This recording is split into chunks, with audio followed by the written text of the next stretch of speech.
하나님의 생명으로 하나님의 말씀을 따라 살며 날마다 열매를 맺는 단계로 성장하는 뉴크리아 키즈 친구들, 안녕! 지난 한 주도 하나님께서 보시는 그대로 나를 바라보며 겸손한 태도로 상황 가운데 잘 배우는 한 주 보냈지요.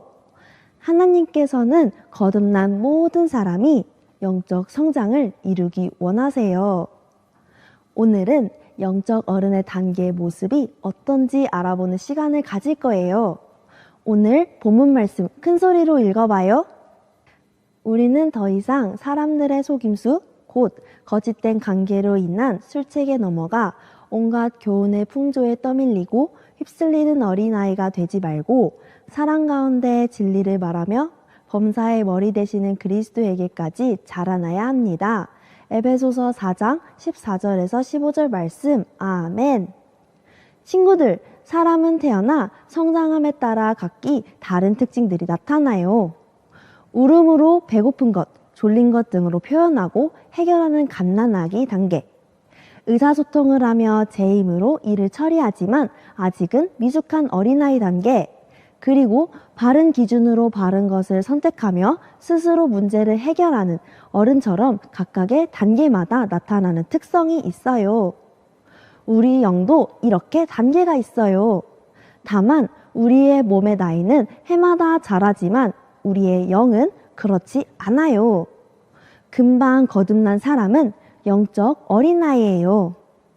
또 예수님을 영접하고 교회를 오래 다녔다고 할지라도 하나님의 말씀을 모르거나 말씀을 삶에 적용하지 않고 있다면 아직도 영적으로 어린아이예요.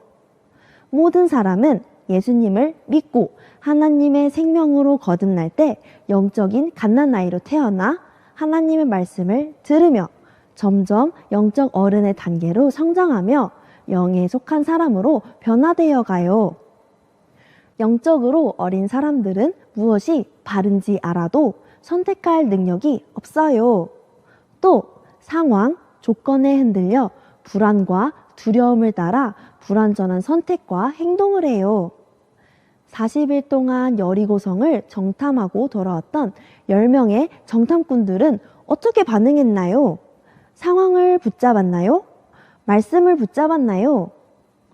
이스라엘 백성에게 그들이 그 땅에서 가져온 과일을 보여주며 말했어요. 가나안 땅은 젖과 꿀이 흐르는 땅입니다. 하지만 그 땅의 거주민은 강하고 성읍은 견고하고 심이 큽니다. 그 백성들은 우리보다 강하기 때문에 우리는 가나안 백성들을 치지 못할 거예요. 그들은 거인이고 우리는 메뚜기와 같아요. 정탐꾼들의 얘기를 들은 이스라엘 백성들은 우리가 애굽 땅에서 죽었거나 이 광야에서 죽었으면 좋았을 텐데 왜 가나안 땅으로 인도하여 칼에 쓰러지게 합니까? 애굽으로 돌아가는 것이 낫겠습니다. 라며 모세와 아론을 원망해요. 이스라엘 백성들은 말씀을 선택하지 않고 상황을 보며 불안과 두려움으로 반응하고 선택하여 40년 동안 광야 생활을 했어요. 결국 한 명도 가나안 땅으로 들어가지 못하는 열매를 맺었어요. 하지만 영적으로 어른 단계에 있는 사람들은 상황이나 조건에 흔들리지 않고 말씀을 따라 살아요. 세상의 일을 가볍게 여기고 하나님의 말씀을 삶에 적용하며 살기 때문에 항상 바른 선택을 해요. 우리의 선택에 따라 우리가 맺는 열매가 달라져요. 육신의 선택은 육신의 열매를, 말씀을 선택하면 말씀의 열매를, 바른 선택은 바른 열매를 가져와요.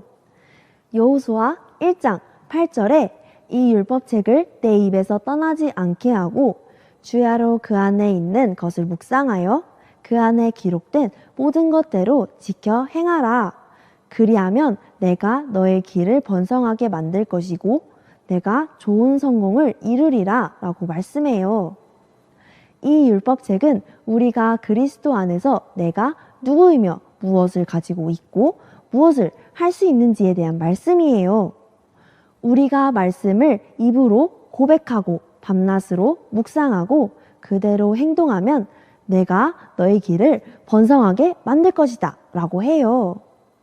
하나님이 번영하게 해주시는 것이 아니고 말씀을 선택하고 말씀대로 행하는 우리가 우리의 길을 번성하게 만드는 거예요.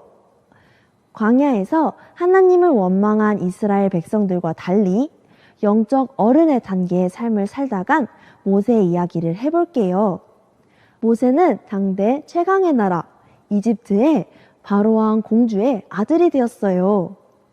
공주의 아들로 어렸을 때부터 이집트의 좋은 것을 먹고 보고 모든 영광을 누리며 화려한 삶을 살았어요. 하나님께서는 이런 모세를 이집트에서 이스라엘 백성을 탈출시킬 지도자로 부르셨어요.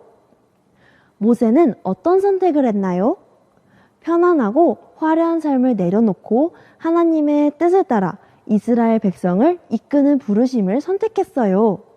그 길은 쉽지 않았어요. 이스라엘의 수많은 백성들의 원망, 불평을 감당해야 했고 심지어 형제들로부터 핍박도 받아야 했어요. 40년 동안 정말 말도 듣지 않는 사람들을 이끌고 광야의 열악한 환경도 견뎌야 했어요. 히브리서 11장 24절에서 25절에는 모세를 이렇게 말해요. 믿음으로 모세는 다 자란 후에 바로의 딸의 아들이라 불리는 것을 거부했습니다. 그는 잠시 죄의 쾌락을 즐기는 것보다 오히려 하나님의 백성과 함께 고난받기를 더 좋아했습니다. 모세는 세상의 일보다 하나님의 말씀을 우선순위에 두는 사람이었어요. 세상의 일을 가볍게 여기고 하나님의 말씀, 계획과 뜻을 따라 산 사람이었어요. 이처럼 영적으로 성장한 사람들은 모세처럼 잠시 눈에 보이는 즐거움이 아니라 바른 것을 선택할 수 있는 능력이 있어요. 두 번째로 영적으로 어른 단계에 있는 사람은 사람들의 비판이나 칭찬의 반응을 보이지 않아요. 또 환경에 따라 감정적으로 반응하지도 않아요. 칭찬을 들어서 기분이 좋아지고 비판을 들어서 기분이 상하거나 주변 사람들이 나에 대해 뭐라고 하든 상관하지 않아요. 오직 하나님께서 어떻게 바라보시는지, 하나님께서 어떻게 생각하시는지를 더 중요하게 생각해요. 사도 바울은 모든 사람들의 평가보다 하나님의 평가를 더 중요하게 생각하는 사람이었어요. 고린도전서 4장 3절에서 4절엔 내가 여러분에게 판단을 받든지 사람의 법정에서 판단을 받든지 그것은 내게 아주 작은 일입니다. 사실 나도 나 자신을 판단하지 않습니다. 나는 양심에 거리끼는 것이 전혀 없습니다. 그러나 이것으로 내가 의롭다는 것은 아닙니다. 나를 판단하시는 분은 주십니다. 라고 나와요. 바울은 사람들의 판단을 작은 것으로 여기고 스스로의 판단도 의지하지 않았어요. 오직 하나님께서 나를 향해 무엇이라고 말씀하시는가에 집중했어요. 영적 어린이는 사람들이 자신을 부정적으로 평가하거나 오해하면 자존감이 쉽게 상처받고 움츠러들어요. 하지만 영적으로 어른 단계에 있는 사람들은 사람들의 평가와 상관없이 말씀에서 말하는 내가 누구인지를 중요하게 생각해요. 그래서 믿음의 길을 추구하며 나아갈 수 있어요.